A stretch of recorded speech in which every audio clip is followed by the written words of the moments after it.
এই রিলেশনটা সম্পর্কে ডিভাইন কি বলতে চাইছেন আপনাকে, চলুন দেখে নিই।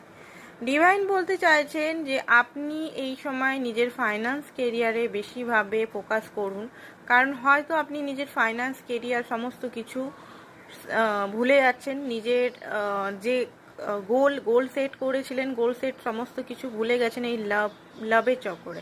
তো আপনাকে বলছে প্রথমে আপনি নিজের লাইফে স্টেবিলিটি আনুন। নেক্সট দেখি কি বলছে ইউনিভার্স এই লাভের ক্ষেত্রে। Heart to heart conversation.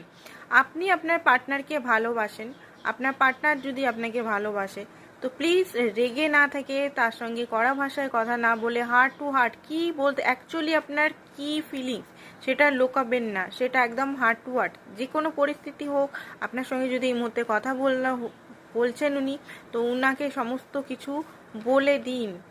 Next দেখি, নেক্সট হচ্ছে এঙ্গেজমেন্ট হতে পারে আপনাদের ফিউচারে। Thank you.